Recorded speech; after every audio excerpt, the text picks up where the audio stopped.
नमस्कार। आज हम बात करेंगे उत्तराखंड बोर्ड विषय जीव विज्ञान कक्षा 12 वर्ष 2014 का प्रश्न पत्र। पहला प्रश्न, पीत पिंड या कॉर्पस ल्यूटियम का कार्य प्रोजेस्टेरोन, एस्ट्रोजन तथा रिलैक्सिन हार्मोन का स्रावण करना होता है। दूसरा, टेपेटम का कार्य, यह विकासशील प्राकणों को पोषण प्रदान करता है। तीसरा, बिंदु उत्परिवर्तन, डीएनए के एकल क्षार बेस पेयर के परिवर्तन को बिंदु उत्परिवर्तन या पॉइंट म्यूटेशन कहते हैं। उदाहरण, दात्र कोशिका अरक्तता अर्थात सिक्कल सेल एनीमिया। इस रोग में लाल रुधिर कणिकाएं सामान्य न होकर हंसिया के आकार का हो जाता है अर्थात द्रांति के आकार का होता है। चौथा प्रश्न, प्रोटीन संश्लेषण में टीआरएनए की भूमिका। ये अनुवांशिक पदार्थों डीएनए या आरएनए के संकेतों को प्रोटीन श्रृंखला में परिवर्तित करते हैं। पांचवा प्रश्न, वायुमंडलीय नाइट्रोजन को स्थिर करने वाले दो जीवाणु, राइजोबियम नाइट्रोवेक्टर। छठवां प्रश्न, बायोरिएक्टर, यह एक बड़े बर्तन के समान है जिसमें सूक्ष्म जीवों, पौधों, जंतुओं व मानव कोशिकाओं का उपयोग करते हुए कच्चे माल को जैव रूप से विशिष्ट उत्पादों, व्यष्टि एंजाइम आदि में परिवर्तित किया जाता है। सातवां प्रश्न, जैव निम्नीकरणीय प्रदूषक तथा अजैव निम्नीकरणीय प्रदूषक के दो दो उदाहरण बताइए। तो जैव निम्नीकरणीय प्रदूषक के उदाहरण घरेलू कचरा, रुई, पट्टी, जैव चिकित्सीय अपशिष्ट। अजैव निम्नीकरणीय प्रदूषक प्लास्टिक की बोतलें, पॉलीथीन, कांच, सिरिंज आदि। आठवां प्रश्न पूछा गया था, सहोपकारिता क्या है। यह दो भिन्न प्रजाति के जीवों के बीच पाया जाने वाला सहजीवी अर्थात सिम्बायोटिक संबंध होता है जिसमें दोनों जीवों को परस्पर लाभ होता है। कवक और प्रकाश संश्लेषी शैवाल या साइनोबैक्टीरिया के बीच घनिष्ठ सहोपकारी संबंध का उदाहरण लाइकेन में देखा जा सकता है। नौवां प्रश्न पूछा गया था, जरायुज जंतु में भ्रूण का पूर्ण विकास व पोषण कहाँ होता है। भ्रूण अर्थात एम्ब्रियो गर्भाशय से अपरा अर्थात प्लेसेंटा द्वारा जुड़ा रहता है। अपरा द्वारा भ्रूण पोषक तत्व एवं ऑक्सीजन प्राप्त करता है और उत्सर्जित पदार्थों को निष्कासित करता है। भ्रूण का विकास गर्भाशय में होता है। प्रश्न 10वां पूछा गया था कि मटर के पौधे की एक कायिक कोशिका में गुणसूत्रों की संख्या 16 है तो निम्न में गुणसूत्रों की संख्या होगी।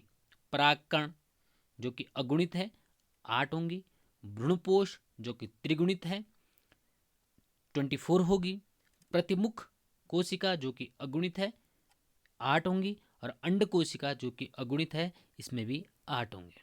11वां प्रश्न पूछा गया था, डीएनए पुनरावृत्ति एवं अनुषंगी डीएनए में अंतर। डीएनए फिंगरप्रिंट के लिए डीएनए अनुक्रम में कुछ विशिष्ट क्षेत्रों में विभिन्नता का पता लगाते हैं। इन स्थानों पर डीएनए का छोटा भाग कई बार पुनरावृत्त होता है, इसे पुनरावृत्ति डीएनए कहते हैं। जबकि अनुषंगी डीएनए जीनोमिक डीएनए के समूह से पुनरावृत्ति डीएनए को प्रवणता अपकेंद्रीकरण विधि द्वारा पृथक करने पर जीनोमिक डीएनए समूह में विभिन्न शिखर बनाते हैं। इसमें एक बड़ा शिखर तथा अनेक छोटे छोटे शिखर बनते हैं। इन छोटे छोटे शिखरों को अनुषंगी डीएनए कहते हैं। यह मानव जीनोम के अधिकांश भाग में पाया जाता है। 12वां प्रश्न पूछा गया था, निष्क्रिय प्रतिरक्षा किसे कहते हैं। उदाहरण द्वारा समझाइए। जब शरीर की रक्षा के लिए बने बनाए प्रतिरक्षी सीधे ही शरीर को दिए जाते हैं तो यह निष्क्रिय प्रतिरक्षा कहलाती है। जैसे मानव में काली खांसी, टिटनेस, रेबीज आदि रोग से टीकाकरण द्वारा प्रतिरक्षा। प्रश्न 13वां पूछा गया था, 2 प्रतिजैविक औषधियों के नाम व इनके स्रोत बताइए। पहला पेनिसिलिन, जिसे पेनिसिलियम नोटेटम से प्राप्त किया जाता है, और क्लोरोमाइसेटिन, जिसे स्ट्रेप्टोमाइसीज वेनेजुएली से प्राप्त किया जाता है। 14वां प्रश्न पूछा गया था, टाइफाइड और न्यूमोनिया के रोगाणुओं का नाम बताइए। टाइफाइड जो है साल्मोनेला टाइफी तथा न्यूमोनिया स्ट्रेप्टोकोकस न्यूमोनी नामक जीवाणु से होते हैं। 15वां प्रश्न पूछा गया था, मानव कल्याण में पशुपालन की क्या भूमिका है। 16वां प्रश्न, ऊतक संवर्धन प्रौद्योगिकी का जन्म कैसे हुआ। सूक्ष्म प्रवर्धन किसे कहते हैं। यद्यपि ऊतक संवर्धन में अर्थात टिश्यू कल्चर में सफलता पाने की चेष्टा 1885 ईस्वी में की गई थी, तथापि सफलता 1906 ईस्वी में मिली, जब हैरिसन ने एक सरल प्रविधि निकाली जिससे कृत्रिम माध्यम में आरोपित ऊतक उगता और विकसित होता रहता था। सूक्ष्म प्रवर्धन उस प्रक्रिया को कहते हैं जिसमें पादप के कायिक भागों के छोटे कर्तकों अर्थात एक्सप्लांट को संवर्धन माध्यम पर उगाकर पादप तैयार किए जाते हैं। यह पूर्ण रूप से जनक पादपों के समान होते हैं। प्रश्न 17वां पूछा गया था, वैश्विक उष्णता की परिभाषा एवं इसके वृद्धि के कारण बताइए। 18 प्रश्न पूछा गया था, 4 प्रमुख अजैव कारकों के नाम का उल्लेख कीजिए। तो अजैव कारकों में पानी, धूप, ऑक्सीजन, मिट्टी और तापमान शामिल हैं। इनके बारे में विस्तृत वर्णन करना है। 19वां प्रश्न पूछा गया था, पुरुष में पाई जाने वाली सहायक ग्रंथियों के नाम एवं उनके कार्य बताइए। तो नंबर 1 प्रोस्टेट ग्लैंड, इस ग्रंथि का स्राव शुक्राणु को सक्रिय बनाता है एवं वीर्य को स्कंदन से रोकता है। बल्बोयूरेथ्रल ग्रंथियां, इसका स्राव मादा की योनि को चिकना कर मैथुन क्रिया को सुगम बनाता है। थर्ड शुक्राशय सेमिनल वेसिकल, इसका स्राव योनि मार्ग की अम्लता को समाप्त कर शुक्राणु की सुरक्षा करता है। प्रश्न 20वां पूछा गया था, अपूर्ण प्रभाविता की खोज व इसका रेखाचित्र बनाइए।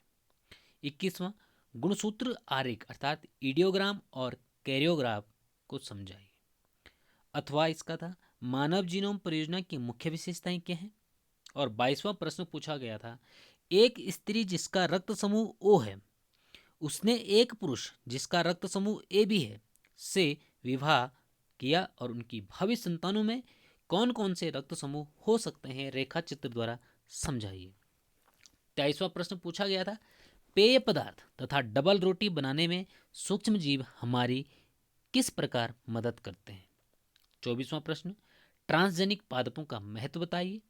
25वां, क्राई प्रोटीन क्या है, उस जीव का नाम बताइए जो इसे पैदा करता है। 26वां प्रश्न, टिप्पणी लिखिए, प्रतिबंधन एंजाइम और काइटिनेज। 27वां प्रश्न, टिप्पणी लिखिए, मरुस्थलीय पादपों में अनुकूलन और पादप के लिए प्रकाश का महत्व।